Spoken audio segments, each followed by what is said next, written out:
하나님의 말씀 같이 보겠습니다. 하나님 말씀 마태복음 19장 13절에서 15절까지의 말씀입니다. 신약 성경 마태복음 19장 13절에서 15절까지 마태복음 19장 13절에서 15절 찾으셨으면 같이 읽겠습니다. 그때 사람들이 예수께서 안수하고 기도해 주심을 바라고 어린 아이들을 데리고 오매 제자들이 꾸짖거늘 예수께서 이르시되 어린 아이들을 용납하고 내게 오는 것을 금하지 말라. 천국이 이런 사람의 것이니라 하시고 그들에게 안수하시고 거기를 떠나시니라. 아멘. 10월 둘째 주 학원복음화 메시지에 우리가 같이 나누게 되었습니다. 우리에게 주시는 말씀 제목은 복음 없는 사람들의 질문과 예수님의 대답입니다.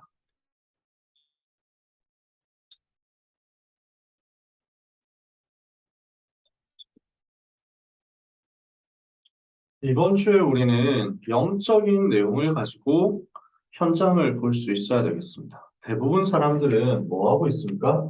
거짓말하고 있거든요. 대부분 사람들은 전부 복음 없고 행복 없는데 죽어가고 있으면서 자기는 괜찮다고 얘기를 합니다. 분명히 영적으로 시달리고 있고 육신적으로 시달리고 있고 완전 멸망 상태 속에 있는데 나는 문제 없다고 얘기합니다. 문제 있다고 말하는데 진짜 문제 말고 다른 것 가지고 자기는 어렵다라고 얘기합니다. 알고 거짓말하는 경우도 있고 모르고 거짓말하는 경우도 있습니다. 어쨌든지 사람들은 지금 거짓말하는 상태 속에 있습니다. 왜 그렇죠? 요한복음 8장 44절에 그들의 아버지가 된, 불신자들의 아버지가 된 영적인 아비, 마귀가 원래부터 거짓말하는 자이기 때문에 그렇습니다. 거짓말자며 진리가 그 속에 없으므로 진리에 서지 못하고 거짓을 말할 때마다 자기 것으로 말한다. 거짓의 아비가 바로 마귀다. 그 마귀에게 속아 지금 실패하고 있으니까 마귀의 자녀, 마귀의 종노를 하고 있으니까 당연히 거짓말을 할 수밖에 없죠. 근데 문제는요, 그 불신자들 말고요. 그 사람들은 당연한 거니까 세상 사람들은 당연히 거짓말을 하게 되어 있으니까 우리가 얘기하고 싶은 부분은 이 부분입니다. 우리도 영적으로 거짓말하고 있지 않느냐라는 거예요. 많은 사람들이 영적으로 다른 사람을 속이고 있습니다. 다른 사람에게 거짓말을 하고 있거든요. 그래서 이중 생활을 넘어서 삼중 생활을 하고 있는 겁니다. 교회에서는 굉장히 되는 척 하는데요. 가정에서는 아니잖아요. 현장 가서는 완전 다른 사람 되거든요. 이렇게 되어 있는 경우가 많이 있잖아요. 여러분은 어떠십니까? 우리는 점검해야 되겠습니다. 다른 사람 속이고 있는 거죠. 여기선 이런 모습으로, 저기서는 저런 모습으로, 여기선 또 이런 모습으로. 더 문제가 되는 거는요.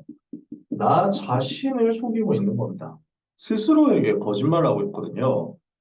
그러니까 지금 나의 영적 상태와 영적인 현 주소를 두고 우리는 하나님 앞에 서는 것 대신에 사람 앞에 서고 영적인 것을 보는 대신에 육신적인 것을 가지고 자꾸만 나 스스로를 속이는 가스라이팅 상태에 있는 겁니다. 안 되고 있는데도 불구하고 나는 문제 없다고 생각합니다. 영적으로 지금 복음 누리는 것이 안 되고 있음에도 불구하고 나는 괜찮다고 생각합니다. 그래서 점점 속이다 보니까 그걸 진짜처럼 믿어버리는 거예요. 착각하게 되어버리는 거죠. 하지만 문제는 다른 사람도 속일 수 있고 심지어 나 자신도 속일 수 있지만요. 하나님은 속지 않으십니다. 하나님은 만홀히 여김을 당하지 않으신다. 그렇게 얘기하거든요. 경홀히 여김을 당하지 않으신다. 다른 말로 속지 않으신다. 갈라디아서 6장에 이렇게 말씀하거든요. 하나님은 속지 않으시고요. 또 사탄도 속지 않습니다. 이게 문제죠. 그러니까요. 결국에는 드러나게 돼 있습니다. 우리는 우리 스스로를 속이고 다른 사람들도 속이지만 영적 상태는 결국 드러나게 돼 있거든요. 결국에는 영적 상태에 따라서 열매가 맺어지게 되어 있는데 이것이 드러나면 그때는 속일 수가 없죠. 그래서 우리는 정말로 우리가 거짓말하고 있지 않은지 스스로 돌아봐야 되겠습니다. 그래서 많은 랩런트들이요, 포장하는 경우들을 봅니다. 솔직히 말해서 포장하면은 눈에 띕니다. 사역자들, 현장 많이 뛰는 전도자들은요, 포장하고 있는 게 보여요. 그 포장이 사실은 자기 상처를 감추고 있는 상태라는 것이 보이거든요. 기도하는 사람에게 보이죠. 어떤 사람 굉장히 오버한다니까요. 굉장히 떠 있다니까요. 그게 사실은 속에 상처를 많이 가지고 있는데 이걸 감추고 있는 거예요. 안 되고 있는데 여기에 대해서 영적 상태에 대해서 자꾸 속임수를 쓰는 거죠. 다른 사람을 속이고 나 자신까지 속이려고 드는 겁니다. 오늘 우리는 이것을 내려놔야 되겠습니다. 포장하는 것 내려놓고 오버하는 것 내려놓고 자꾸 자기 자신을 속이는 것 내려놓고요. 오늘 이것을 드러내시는 예수님 앞으로 가야 되겠습니다. 그래서 예수님이 오늘 이 거짓말하는 걸 벗겨버리신 거예요. 복음 없는 사람들이 틀린 질문하는데 되게 괜찮은 사람인 척하면서 질문하거든요. 예수님이 그거 다 폭로시키는 겁니다. 그리고 예수님이 어디로 들어가셨느냐? 진짜 예수님이 어디에 관심 가지시고 어디에 집중하셨느냐? 사람들은 어디에 관심 있고 어디에 집중하고 있느냐? 예수님은 그 시간에 어떤 집중을 하고 계셨느냐? 이것을 오늘 말씀 속에서 확인해 봐야 되겠습니다. 마태복음 19장 앞부분에요. 바리새인들이 질문합니다. 결혼에 대해서 질문하거든요. 그래서 19장 3절에 보니까 바리새인들이 예수께 나와 그를 시험하여 이르되 사람이 어떤 이유가 있으면 아내를 버리는 것이 옳습니까? 라고 질문합니다. 이혼에 대하여 질문합니다. 아니, 배우자가 나쁜 짓을 했으면은 버려도 됩니까? 이렇게 질문을 하죠. 잘못했으면 이혼해도 되는 건 아닙니까? 이렇게 질문을 하죠. 예수님이 거기에 대해서 뭐라고 대답하십니까? 결혼식 때 주례 메시지로 많이 보는 성경 구절이기도 합니다. 19장 4절에서 보니까요. 4절부터 보니까 예수께서 대답하여 이르시되 사람을 지으시니가 본래 그들을 남자와 여자로 지으시고 말씀하시기를 그러므로 사람이 그 부모를 떠나서 아내에게 합하여 그 둘이 한 몸이 될지니라 하신 것을 읽지 못하였느냐. 그런즉 이제 둘이 아니와 한 몸이니 그러므로 하나님이 짝지어 주신 것을 사람이 나누지 못할지니라. 하나님이 짝지어 주신 것을 사람이 나누려고 하면 되겠냐라고 이야기를 하십니다. 그래서 그 속에서 하나님의 주권 인정해라. 하나님이 짝지어 주셨는데 어떻게 그걸 사람이 나누려고 하느냐? 이렇게 얘기를 하시죠. 그러면서 좀 더 본질적인 얘기를 하시거든요. 자, 19장 6, 7절에 보니까 여짜오되 그러면 어찌하여 모세는 이혼 증서를 주어서 버리라 명하였나이까? 그러니까 이 의도가 진짜 의도가 나온 거예요. 튀어나온 거예요. 예수님이 이 말을 하시는 걸 보니까 이제 진짜 하고 싶은 질문을 하는 거죠. 시험을 빠뜨리려고. 모세는 이혼하라고 하던데요? 이렇게 얘기를 하죠. 그러니까 8절에 예수께서 이르시되 모세가 너희 마음에 완악함 때문에 아내 버림을 허락하였거니와 본래는 그렇지 않다. 너네가 악한 거 아니까 그래 해준 거지. 모세가 만약에 하지 말라고 했어 니네 할 거야? 할 거야 안 할 거야? 모세가 하지 말라고 했으면 너네 안 할 거야? 할 거잖아. 알고 있으니까 하나님께서 모세를 통해 가지고 그렇게 허락하신 것이지 본래는 그렇지 않다. 영적인 원리는 그렇지 않다라고 얘기를 하는 거예요. 내가 너희에게 말하노니 누구든지 음행한 이후에 아내를 버리고 다른 데 장가드는 자는 가늠함이니라. 예수님은 지금 육신 얘기를 하는 게 아니라 영적인 원리를 얘기하고 있습니다. 복음의 근본에 대해서 얘기를 하고 계시는 것입니다. 마태복음 5장 28절에 보니까 음행한 이유 외에는 이혼하면 안 된다. 음행 말고 이혼하지 마라. 이렇게 얘기를 하시는 거예요. 그러면은 음행한 사람은 버려도 됩니까? 그 얘기가 또 아니에요. 마태복음 5장 28절에 보니까 누구든지 사람을 쳐다보고 마음에 음욕을 품기만 해도 가늠한 것이다. 그렇다면 이건 뭘 말합니까? 내가 죄인이라는 거예요. 내가 죄인이라는 사실을 인정하라는 겁니다. 이 사실을 발견하라는 겁니다.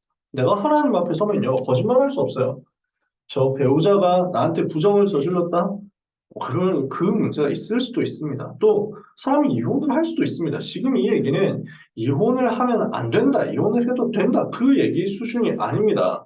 천주교에서는 이 얘기를 가지고 이혼하면 절대 안 되니까 이혼 금지, 이혼하면 파문이다, 쫓겨난다 이렇게 얘기를 하는 거예요. 그러면 천주교에서 이혼을 안 합니까? 다 하죠. 하고 싶은 사람 다 합니다. 그럼 어떻게 이혼을 합니까? 증명서를 써주는 겁니다. 이 결혼은 처음부터 무효였습니다 하는 증명서를 써줍니다. 그러니까 지금은 어떻게 써주는지 잘 모르겠습니다. 역사에 보면요. 일반 뭐 백성들은 이렇게 하니까 쉽지 않아요. 임금, 뭐 영주 이런 사람들, 귀족 이런 사람들은 이혼하고 싶으면요. 가가지고 헌금 많이 내는 겁니다. 돈을 많이 갖다 바치고 제발 이혼 좀 허락해 주십시오.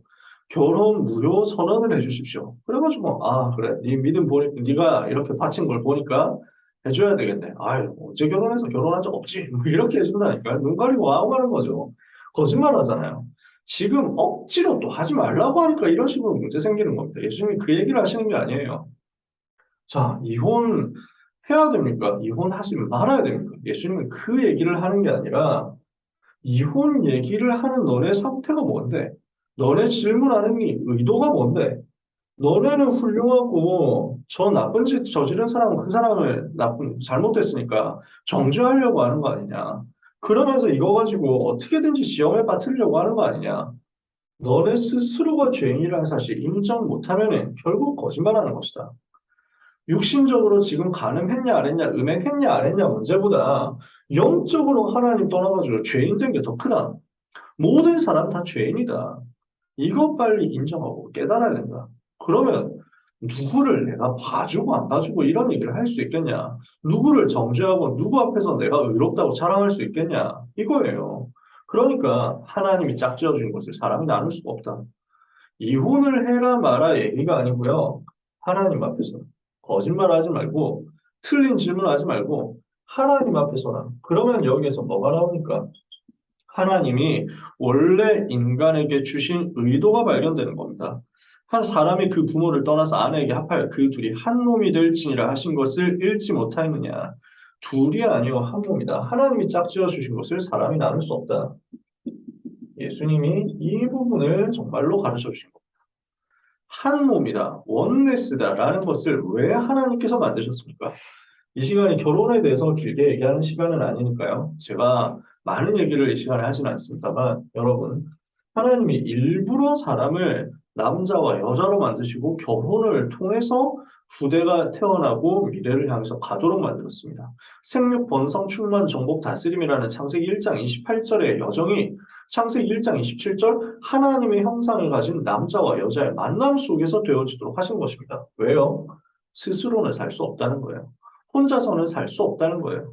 나는 반드시 나와 함께하는 다른 사람이 있어야 된다는 거예요. 이거는 사회성의 중요성을 얘기하는 그런 내용이 아닙니다. 혼자서는 온전할 수 없다.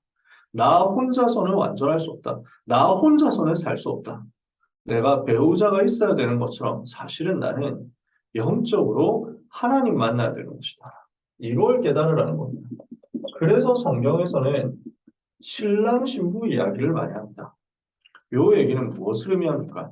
교회는 신부요, 그리스도가 신랑이시다.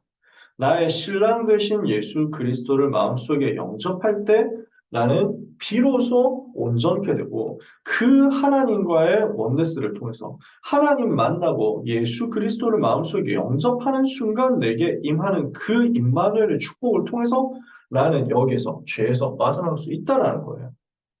그래서 예수님은 지금 복음에 대해서 깊이 얘기를 하시는 겁니다. 바리새인들은 전부 육신 가지고 맞다 틀렸다 얘기하고 있습니다. 그러면서 예수님 시험하려고 합니다. 예수님은 복음 얘기하셨습니다. 이번에는 또 돈 많은 사람의 이야기가 나옵니다. 재물 많은 자의 고민입니다. 마태복음 19장 16절에서 보니까요. 어떤 사람이 주께 와서 이르되 선생님이여 내가 무슨 선한 일을 하여야 영생을 얻으리이까? 그러죠. 그러니까 예수님이 대답하시죠. 어찌하여 선한 일을 나에게 묻느냐? 선한 이는 오직 한 분이시다. 네가 생명에 들어가려면 계명 지켜라. 이르되 어느 계명입니까? 예수께서 이르시되 살인하지 마라, 간음하지 마라, 도둑질하지 마라, 거짓 증언하지 마라, 내 부모를 공경하라, 내 이웃을 내 자신과 같이 사랑하라 하신 그것이다. 자, 예수님이 지금 무엇을 얘기하십니까? 무슨 질문 나왔어요? 어떻게 해야 천국 갑니까? 어떻게 해야 영생합니까? 이렇게 얘기하는데 영생을 어떻게 하면 할 수 있습니까를 질문하면서 무슨 선한 일을 해야 됩니까? 요거 질문합니다. 이거 뭘 얘기하는 거예요? 종교거든요. 아직도 수준이 종교 수준입니다. 뭔가 행해야 영생 얻을 것처럼 사람들은 생각합니다. 바르게 살고 착하게 살고 올바른 일 많이 하면은 구원받는 것처럼 생각합니다. 요 얘기가 아니죠. 예수님은 그래서 이걸 깨는 겁니다. 예수님이 이걸 가지고 뒤집어 버리는 겁니다. 그래서 예수님 뭐라고 하십니까? 그래서 너 계명 지켜라. 계명 다 지켰어? 라고 질문하시는 거예요. 아, 그러니까 자기 뭐라고 합니까? 20절에 그 청년이 이르되 이 모든 것을 내가 지켰습니다. 아직도 뭐가 부족한가요? 그러니까 지금 다 지켰다는 거예요. 율법 준수했다, 선행했다, 육신 얘기거든요. 예수님이 뭐라고 지금 얘기를 하십니까? 대답하시죠. 그래, 너 한 가지 더 있다. 네가 온전하고 싶지. 21절에 가서 너의 소유 팔아서 가난한 사람들한테 줘라. 그러면 하늘에서 보화가 너에게 있을 거야. 그리고 와서 나를 따라와. 라고 얘기하십니다. 그러니까 가진 거 다 팔아서 나눠주라 이런 거예요. 그러니까 그 청년이 어떻죠? 재물이 많음으로 이 말씀을 듣고 근심하며 가니라. 자, 지금 예수님이 여기서 대답하신 것은 야, 너 손해가 아직 부족해. 착한 일 더 해야 돼. 너 재산 다 팔아가지고 가난한 사람들한테 나눠줘. 그럼 너 천국 갈 수 있어. 그럼 너 영생할 수 있어. 그 얘기입니까? 아니에요. 지금 이 사람이 가지고 있는 진짜 것을 본 겁니다. 예수님은요, 자선하고 가난하게 살아야 천국 간다는 얘기를 하신 적이 없습니다. 지금 이 사람이, 이 재물 많은 사람이 와가지고 질문하는 내용이 자기 의를 자랑하는 거거든요. 자기 자기가 선한 일 많이 했다. 율법 잘 지켰다. 저는 정말 열심히 잘 살았거든요. 라고 자랑하고 있는 거예요. 이 상태를 폭로한 겁니다. 이거 거짓이라는 거예요. 예수님이 이걸 분명히 나타내신 거죠. 지금 어떻습니까? 자기 의 가지고 자랑하고 행위 가지고 자랑하는 것, 이걸로 구원 못 받는다라는 것을 나타내기 위해서 예수님은요, 이 사람이 가지고 있는 진짜 것을 건드린 겁니다. 너 돈 많네? 그 돈 버릴 수 있어? 복음이 단데, 나를 따라와라. 나 따라와. 그리스도 따라가야 생명 얻잖아요. 그리스도 만나야 생명 얻잖아요. 자, 나 따라와. 근데 너 돈 많으니까 돈 팔고, 그 가진 거 다 팔고 나한테 와. 그러니까 이 사람이 자기 재산과 복음 사이에서 비교해 보니까 이걸 결정을 못 하겠는 거예요. 왜냐? 자기는 지금 돈이 너무 좋거든. 자기는 재산이 너무 좋단 말이야. 그러니까 이거를 버릴 수가 없는 거예요. 영생에 관심 있는 척하지만 사실은 육신 얘기하고 있고 선행 얘기, 종교 얘기, 율법 얘기하고 있고 자기 자랑 얘기를 하고 있는 겁니다. 너 의인이라고 생각해? 그거 장애물, 그건 너 아닌데? 라고 예수님은 찌르시는 거예요. 너는 지금 복음보다 돈 사랑하는 것 같은데? 그것 가지고는 영적 문제 못 이기는데? 라고 찌르신 겁니다. 절대로 자기 의로서는, 자기의 노력으로서는, 자기가 가지고 있는 경제 가지고는 인생의 문제 해결 못 합니다. 그래서요, 사람들은 천국 가면 쓰고 있습니다. 위장하고 있습니다. 잘 되고 있는 척합니다. 예수님은 그걸 벗긴 겁니다. 진짜 것을 폭로한 겁니다. 그 사람 속에 있는 진짜 것이. 왜요? 그 가면과 위장으로 아무리 숨겨봐야 자기 속에 있는 것이 복음 아니잖아요. 그러면 영적 문제 못 이기거든요. 재앙 못 이기거든요. 영생 속으로 들어갈 수 없단 말이에요. 예수님이 이걸 찔러낸 겁니다. 그래서 그 가면 벗으라는 거예요. 네가 가지고 있는 그 가면 벗어라. 너 잘났다고 생각하는 거, 네가 훌륭하다고 생각하는 나는 스스로 의롭다 생각하는 거 빨리 빠져나와라. 그래야 복음 앞으로 갈 수 있거든요. 그래야 복음 받을 수 있거든요. 그래서요, 구약 성경에 열왕기하서에 나만 장군, 아람 나라 국방장관이잖아요. 이 강대국 아람 나라 국방장관인 나만 장군이 참 문둥병 걸린 거예요. 나병을 걸려가지고 굉장히 고난당하죠. 그래서 그 어떻게 해야 되냐 불치병인데 이러고 있는데 그 집에 일하던 여자 종이 있는데 소녀거든요. 이스라엘에서 끌려온 소녀예요. 이 사람이 얘기한 겁니다. 엘리사 선지자 만나면 해결된다. 그래서 이 소녀의 말을 듣고 정말로 엘리사를 찾아왔습니다. 그랬더니 엘리사 선지자가 어떻게 합니까? 위에서 기도해주고 축복해주고 뭐 이렇게 한 게 아닙니다. 나오지도 않았어요. 문 밖으로 나오지도 않고 얘기합니다. 가서 요단강 가서 씻으세요. 이렇게 얘기하면 7번 씻어라. 그렇게 전하라. 그 얘기를 하는 겁니다. 나만 장군이 황당한 거예요. 그리고 자존심 상하는 거예요. 내가 이렇게까지 왔는데 나를 이렇게 무시할 수 있냐? 가자! 뭐 이러는데 그 밑에 있던 부관이 얘기하잖아요. 더 어려운 일도 하라고 하면 했을 텐데 그 씻는 거 안 어렵지 않습니까? 이렇게 해가지고 씻거든요. 7번 씻었더니 나왔어요. 뭘 보는 겁니까? 그 갑옷, 나만 장군이 입고 있었던 갑옷, 예복, 쓸데없는 거 다 포장이라는 거예요. 버리라는 거예요. 다 벗으라는 거예요. 다 벗어 던지라고. 전쟁터에 나가서 받아왔었던 수많은 무공 훈장들, 이 사람이 가지고 있는 명예, 자리, 권력, 전부 복음 받는데 방해되니까 빠져나오라는 거예요. 그거 벗어 던지라는 거예요. 벗어 던지면 뭐가 나옵니까? 나는 나병 환자구나. 이게 나오잖아요. 나는 죄인이구나. 나는 영적 문제에 시달리고 있는 사람이구나. 나에게는 복음이 필요하구나. 나는 복음 아니면 살 수 없구나. 이거를 붙잡을 때 비로소 거짓말에서 빠져나온다. 그래서 진짜 것을 발견했을 때 나는 복음 아니면 안 된다 하는 게 보이잖아요. 예수님이 이걸 지금 답으로 주신 거거든요. 그 시간에 예수님이 무슨 일을 하셨습니까? 지금 저 바리새인들이 이런 질문하고 있을 때, 저 돈 많은 청년이 이런 질문하고 있을 때 예수님은 뭘 하셨습니까? 병든 자 현장으로 찾아가셔서 치유하셨습니다. 그리고 오늘 읽은 본문이죠. 어린아이들이 나왔을 때 그 어린아이에게 안수하시고 복을 주셨어요. 그리고 제자들에게 또한 메시지를 주시죠.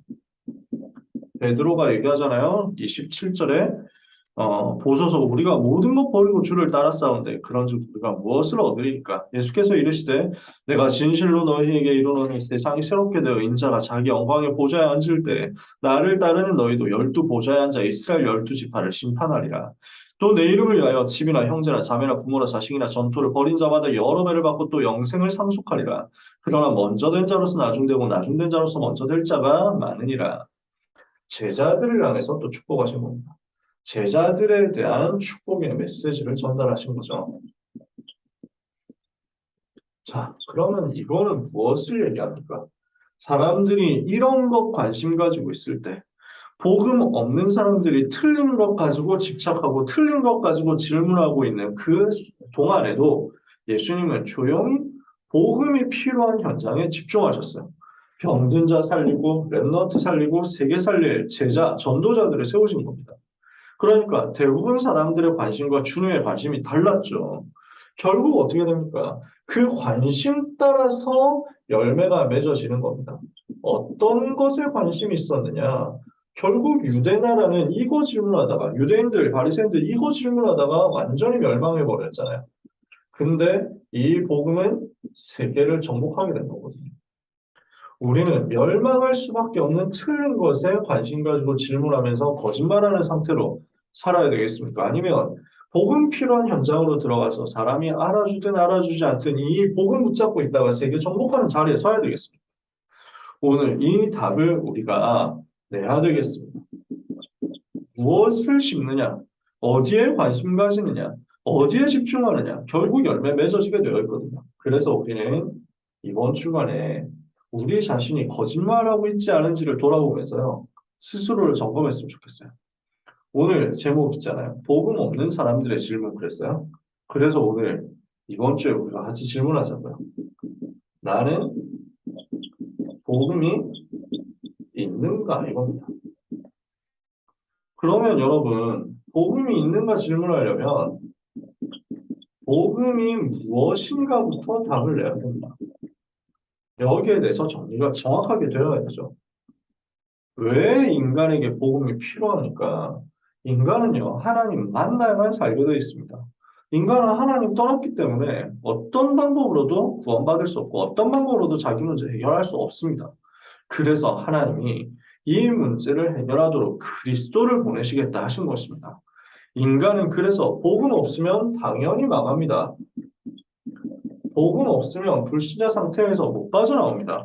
하나님 떠나서 죄에 빠져서 마귀 자녀된 인간은 복음 없으면 당연히 근본 문제, 우상 문제, 정신 문제, 육신 문제, 내세 문제, 부대 문제에서 못 빠져나오고 망합니다.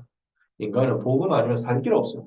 당연히 인간은 인간이라면 영적 존재 인간이라면 반드시 하나님 만나야만 됩니다. 복음 받아야만 됩니다. 근데 이 12가지 문제 나 중심, 육신 중심, 성공 중심 때문에 무속 점수를 우상 섬기다가 결국 불신 6가지 상태 가운데서 망하게 되어 있으니까 그 멸망에서 빠져나와야 되는데 그 멸망에서 빠져나오면 하나님 만나야 되는데 하나님 만나고 모든 문제 해결을 받으려면 큰 복 문제 해결을 해야 되거든요. 죄와 사탄과 지옥이라는 3가지 문제 해결해야 되는데 내 힘으로 해결 못해요.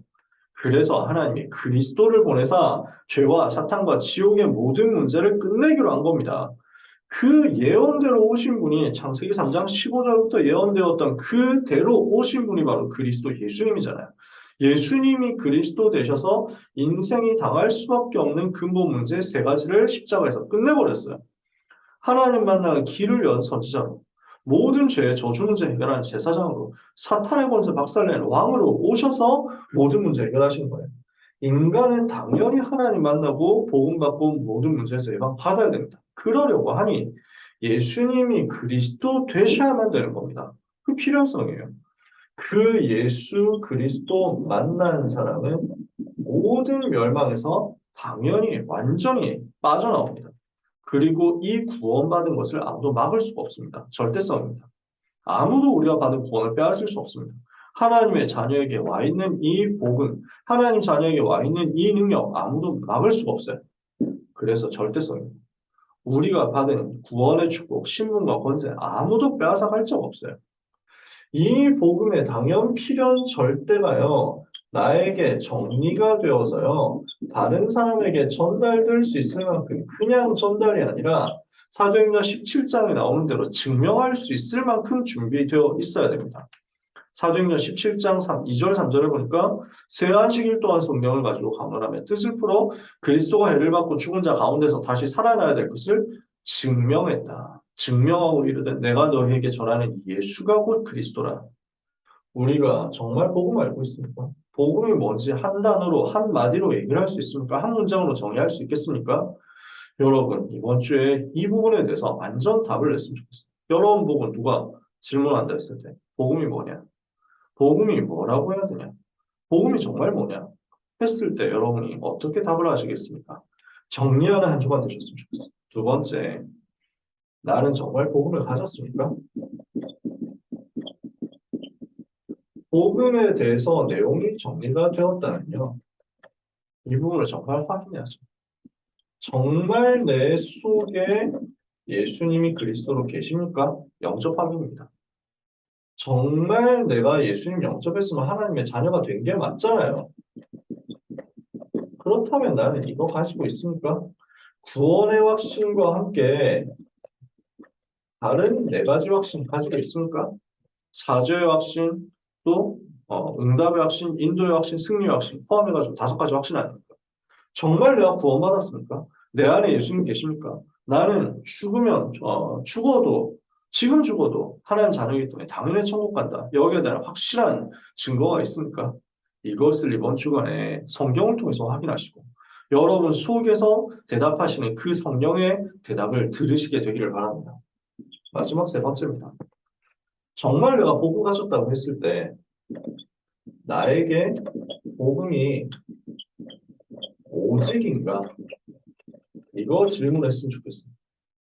지금 바리새인들 재물 많은 청년도 이게 안 되는 거예요. 복음이 뭔지도 모르고 복음 가지고 있는지도 좀 가지고 있지도 않잖아요. 그러니까 당연히 틀린 질문을 하거든요. 근데 우리가 복음을 받았는데도 불구하고 예수님 영접을 하는 자녀가 되었는데도 불구하고 이런 수준이고 똑같은 이런 질문을 하고 있다면 요 거짓말에 빠져 있다면 우리가 여기서 빠져나와야 되는 거잖아요. 결국 내 관심이 어디 있느냐라는 거예요.